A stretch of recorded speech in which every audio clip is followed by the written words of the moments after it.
Cruzamento de dados sugere que a AGU, na gestão de Jorge Messias, manobrou financeiramente, atuou como uma espécie de fiadora jurídica e, em suposta dobradinha com o TSU, validou acordos que podem ter gerado renúncia de bilhões de reais ao patrimônio público brasileiro.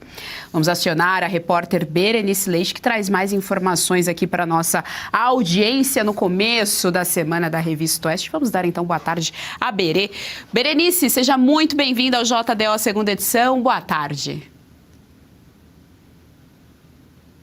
Oi, Geise, muito boa tarde para você também, para todos que nos acompanham.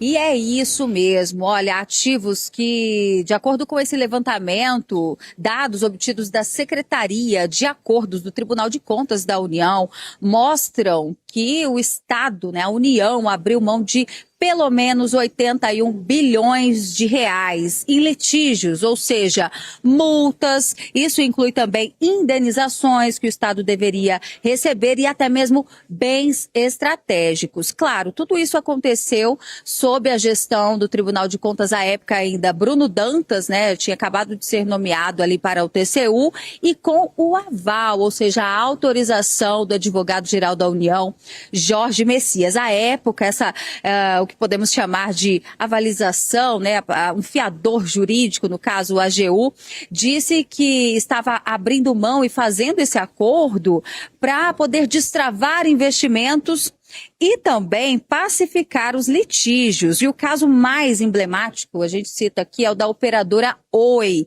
a Oi que teria aí trazido um rombo para a União de 50 bilhões, que pode chegar até a 100 bilhões de reais, de acordo com esse levantamento.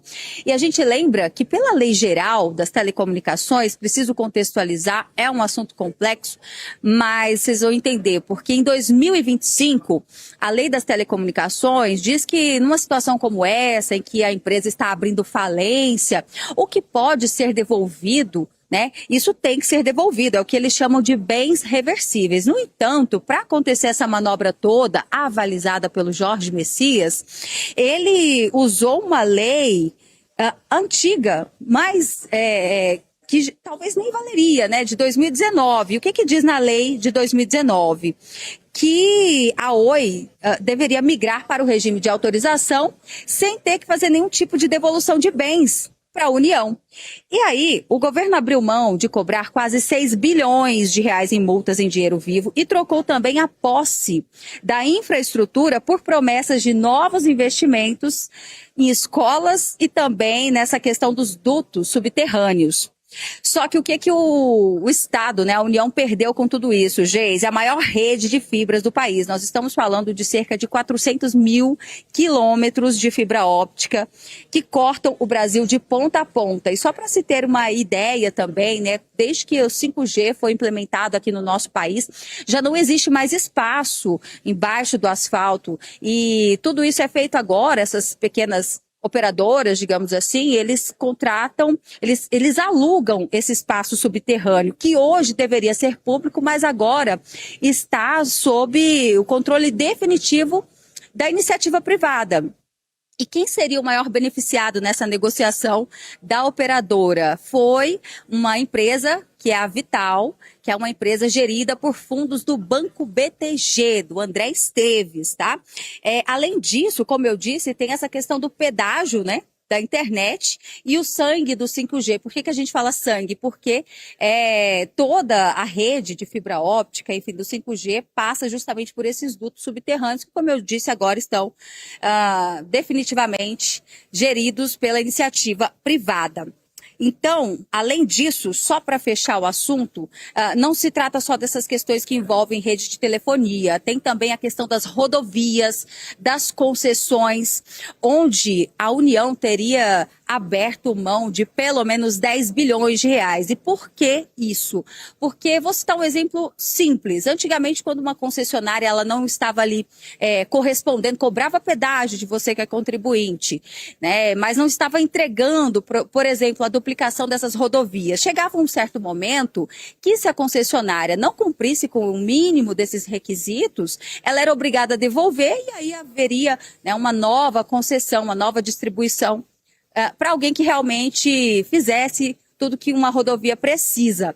Agora, o que a lei, né, o que foi feito dentro desse acordo autorizado pelo Jorge Messias? Por exemplo, se o número prometido de caminhões, de valores em pedágio, se isso não for devolvido, não for o que foi prometido, melhor dizendo, para a concessionária, quem é que ressarce o, digamos, prejuízo da concessionária?